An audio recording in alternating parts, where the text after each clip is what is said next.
ಎಲ್ಲರಿಗೂ ನಮಸ್ಕಾರ ಸ್ನೇಹಿತರೆ. ಗ್ಯಾಸ್ ಅನ್ನ ಪ್ರತಿಯೊಬ್ಬರ ಮನೆಯಲ್ಲೂ ಕೂಡ ನಾವು ಬಳಸ್ತೀವಿ.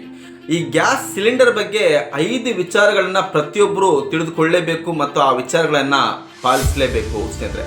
ಯಾವುದು 5 ವಿಚಾರಗಳಂದ್ರೆ, ಮೊದಲನೇದಾಗಿ ಗ್ಯಾಸ್ ಸಿಲಿಂಡರ್ನ ಕೆಳಗೆ 1 ಇಂಚಿನ ರೌಂಡ್ಗೆ ಒಂದು ಪಟ್ಟಿ ಕೊಟ್ಟಿರ್ತಾರೆ.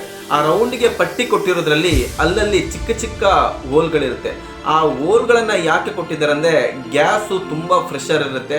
ಆ ಪ್ರೆಷರ್ನ ಕಂಟ್ರೋಲ್ ಮಾಡೋಕ್ಕೋಸ್ಕರ ಆ ಹೋಲ್ಗಳನ್ನ ಕೊಟ್ಟಿರ್ತಾರೆ. ಯಾವುದೇ ಕಾರಣಕ್ಕೂ ಆ ಹೋಲ್ಗಳನ್ನ ಮುಚ್ಚಕ್ ಹೋಗ್ಬೇಡಿ. ಕೆಲವರು ಏನ್ ಮಾಡ್ತಾರೆ ಅಂದ್ರೆ, ಆ ಗ್ಯಾಸ್ ಇಡಕ್ಕೆ ಒಂದು ಟ್ರೈ ತರ ಮಾಡ್ತಾರೆ. ಆ ಟ್ರೈಗಳ ಮೇಲೆ ಆ ಗ್ಯಾಸ್ ಸಿಲಿಂಡರ್ಗಳನ್ನ ಇಡ್ತಾರೆ. ಆ ಟ್ರೈಗಳ ಮೇಲೆ ಆ ಗ್ಯಾಸ್ ಸಿಲಿಂಡರ್ ಇಟ್ಟಾಗ ಆ ಹೋಲ್ ಕಂಪ್ಲೀಟ್ ಆಗಿ ಅದು ಕ್ಲೋಸ್ ಆಗುತ್ತೆ, ಗಾಳಿ ಒಳಗೆ ಪ್ರವೇಶ ಆಗುವುದನ್ನ ತಡೆಯುತ್ತೆ. ಇದರಿಂದ ಸಿಲಿಂಡರ್ ಬ್ಲಾಸ್ಟ್ ಆಗುವಂತ ಸಾಧ್ಯತೆ ಕೂಡ ಹೆಚ್ಚಿದೆ. ಅದಕ್ಕೋಸ್ಕರ ಆ ಹೋಲ್ಗಳನ್ನ ಯಾವುದೇ ಕಾರಣಕ್ಕೂ ಕ್ಲೋಸ್ ಮಾಡಕ್ಕೆ ಹೋಗ್ಬೇಡಿ. ಎರಡನೇದು, ಆ ಗ್ಯಾಸ್ ಬರುವಂತ ಪೈಪು. ಈ ಪೈಪ್ಗಳನ್ನ ಪ್ರತಿ 2 ವರ್ಷಕ್ಕೆ ಒಂದ್ಸಲ ಅದನ್ನ ಚೇಂಜ್ ಮಾಡ್ತಾ ಇರಬೇಕು.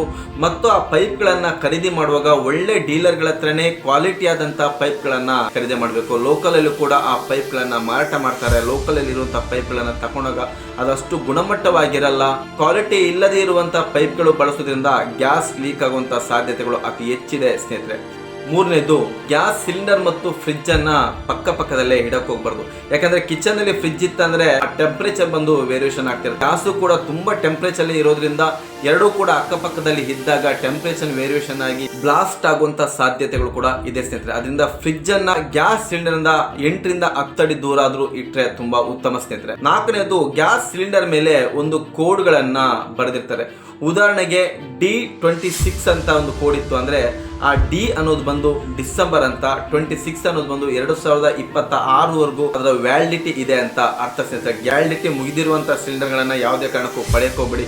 ಯಾರು ಕೂಡ ಅಂತ ಸಿಲಿಂಡರ್ ಗಳನ್ನ ಕೊಡಲ್ಲ. ನಾವು ನಮ್ಮ ಎಚ್ಚರಿಕೆ ಇರುವುದರಿಂದ ಸಿಲಿಂಡರ್ ನ ಪಡೆಯುವಾಗ ಅದನ್ನ ಗಮನಿಸಿದ್ರೆ ತುಂಬಾ ಉತ್ತಮ ಸ್ನೇಹಿತರೆ. ಯಾವ ರೀತಿಯಾದಂತ ಸೀರಿಯಲ್ಗಳು ಇರುತ್ತೆ ಅಂದ್ರೆ, ABCD ಅನ್ನೋ 4 ರೀತಿಯಾದಂತ ಸೀರಿಯಲ್ಗಳು ಇರುತ್ತೆ. ಏನನ್ನ ಸೂಚಿಸುತ್ತೆ ಅಂದ್ರೆ, ಜನವರಿಯಿಂದ ಮಾರ್ಚಿನ ಒಳಗೆ ತಿಂಗಳುಗಳನ್ನ ಎ ಸಿಂಬಲ್ ಸೂಚಿಸುತ್ತೆ. ಅದೇ ರೀತಿ ಬಿ ಇದ್ರೆ ಏಪ್ರಿಲ್ ಟು ಜೂನ್ ವರೆಗಿನ ದಿನಾಂಕಗಳನ್ನ ಅದು ಸೂಚಿಸುತ್ತೆ. ಸಿ ಇದ್ರೆ ಜುಲೈ ಟು ಸೆಪ್ಟೆಂಬರ್ ಒಳಗಿನ ತಿಂಗಳುಗಳನ್ನ ಅದು ಸೂಚಿಸುತ್ತೆ. ಅದೇ ರೀತಿ ಡಿ ಇದ್ರೆ ಅಕ್ಟೋಬರ್ ಇಂದ ಡಿಸೆಂಬರ್ ವರೆಗೂ ಆ ಸಿಂಬಲ್ ಗಳನ್ನ ಸೂಚಿಸುತ್ತೆ. ಇದೇ ರೀತಿ ABCD 4 ಕೋಡ್ಗಳಿರುತ್ತೆ. ಆ ಕೋಡ್ಗಳು ಬಂದಾಗ ಯಾವ್ಯಾವ ತಿಂಗಳು ಅನ್ನೋದನ್ನ ಅದು ಸೂಚಿಸುತ್ತೆ. ಕೊನೆಯದಾಗಿ 24, 25, 26 ಅಂತ ಇರುತ್ತೆ. ಈಗ ಪ್ರೆಸೆಂಟ್ 26 ಅಂತ ಇರ್ಬೋದು. ಅದು ವರ್ಷಗಳನ್ನ ಸೂಚಿಸುತ್ತೆ. ಸಿಲಿಂಡರ್ ಗಳನ್ನ ಪಡೆಯುವಾಗ ಕಡ್ಡಾಯವಾಗಿ ಇದನ್ನ ಗಮನಿಸಿ. 5ನೇದು, ಗ್ಯಾಸ್ ಎಷ್ಟಿದೆ ಅನ್ನೋದನ್ನ ತಿಳ್ಕೊಳ್ಬೇಕಾದ್ರೆ ಒದ್ದೆ ಬಟ್ಟೆಯಿಂದ ಆ ಸಿಲಿಂಡರ್ ಮೇಲೆ ಒರೆಸಿ ಗ್ಯಾಸ್ ಅನ್ನ ನೀವು ಉರಿಸಬೇಕಾದ್ರೆ ಎಲ್ಲಿಯವರೆಗೂ ನೀರಿನ ತೇವಾಂಶ ಇದೆಯೋ ಅಷ್ಟು ಗ್ಯಾಸ್ ಇದೆ ಅಂತ ಸುಲಭವಾಗಿ ನಾವು ತಿಳಿದುಕೊಳ್ಬಹುದು ಸ್ನೇಹಿತರೆ. ಕೊನೆಯದಾಗಿ, ಗ್ಯಾಸ್ ಸ್ಟವ್ ಅನ್ನ ಉರಿಸುವಾಗ ತುಂಬಾ ಸೂಕ್ಷ್ಮವಾದಂತ ಒಂದು ವಿಚಾರವನ್ನ ನಾವು ಗಮನಿಸಬೇಕು. ಆ ಗ್ಯಾಸ್ ಉರಿಯುವಾಗ ಆ ಗ್ಯಾಸ್ ನ ಬೆಂಕಿ ನೀಲಿ ಕಲರ್ ಅಲ್ಲಿ ಇರಬೇಕು ಸ್ನೇಹಿತರೆ. ಆರೆಂಜ್ ಕಲರ್ ಆಗಿರ್ಬೋದು, ರೆಡ್ ಕಲರ್ ಇತ್ತಂದ್ರೆ ಅದೇ ರೀತಿ ಆ ಗ್ಯಾಸ್ ನ ನಿರಂತರವಾಗಿ ಉರ್ಸಕ್ ಹೋಗ್ಬಿಡಿ. ಆ ರೀತಿ ನಿರಂತರವಾಗಿ ಆ ಗ್ಯಾಸ್ ನ ಬಳಸೋದ್ರಿಂದ ಅಸ್ತಮ ಮತ್ತು ತಲೆನೋವಿನ ರೋಗಕ್ಕೆ ಅಡಿಗೆ ಮಾಡುವವರು ಒಳಗಾಗ್ತಾರೆ. ಅನೇಕ ಜನರು ಈ ರೋಗದಿಂದ ಇವತ್ತು ಕೂಡ ಬಾಳ್ತಿದ್ದಾರೆ. ಅದಕ್ಕೆ ಟ್ರೀಟ್ಮೆಂಟ್ ಕೂಡ ತಗೊಳ್ತಿದ್ದಾರೆ. ಯಾಕೆ ಅಂದ್ರೆ, ಗ್ಯಾಸ್ ಆ ರೀತಿ ಉರಿಬೇಕಾದ್ರೆ ಅದು ಕಾರ್ಬನ್ ಮೊನೋಆಕ್ಸೈಡ್ ಅನ್ನ ರಿಲೀಸ್ ಮಾಡುತ್ತೆ. ಆ ಕಾರ್ಬನ್ ಮೊನೋಆಕ್ಸೈಡ್ ಅಡಿಗೆ ಮಾಡುವವರ ದೇಹವನ್ನ ಸೇರುತ್ತೆ. ಅಡಿಗೆ ಮಾಡುವವರ ದೇಹವನ್ನ ಸೇರಿದಾಗ ಅಸ್ತಮ ಮತ್ತು ತಲೆನೋವಂತ ರೋಗಗಳು ಬರ್ತಿದೆ ಸ್ನೇಹಿತರೆ.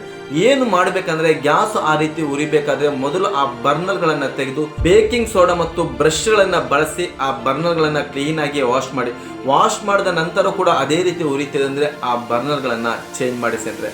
ನಂತರ ಗ್ಯಾಸ್ ಏನಾದರೂ ಉರಿತಿರ್ಬೇಕಾದ್ರೆ ಗ್ಯಾಸ್ ಲೀಕ್ ಆಗಿ ಆ ಪೈಪ್ಗಳಲ್ಲಾಗಿರ್ಬೋದು, ರೆಗ್ಯುಲೇಟರ್ಗಳ ಹತ್ರ ಆದ್ರೂ ಬೆಂಕಿ ಏನಾದರೂ ಹತ್ಕೊಳ್ತಂದ್ರೆ ಯಾವುದೇ ಕಾರಣಕ್ಕೂ ಅದಕ್ಕೆ ಗಾಬರಿ ಆಗಕ್ಕೆ ಹೋಗ್ಬೇಡಿ. ಆ ಸಮಯದಲ್ಲಿ ಮಾಡಬೇಕಾಗಿರೋದು ಏನಂದ್ರೆ, ಗಾಬರಿ ಆಗದೆ ಟೆನ್ಷನ್ ಇಲ್ಲದೆ ಆ ಪ್ರಾಬ್ಲಮ್ಗಳನ್ನ ನಾವು ಸಾಲ್ವ್ ಮಾಡ್ಕೊಳ್ಬೇಕು. ಗ್ಯಾಸ್ ಸಿಲಿಂಡರ್ ಬ್ಲಾಸ್ಟ್ ಆಗುತ್ತೆ ಅನ್ನೋ ಭಯ ಬೇಡ.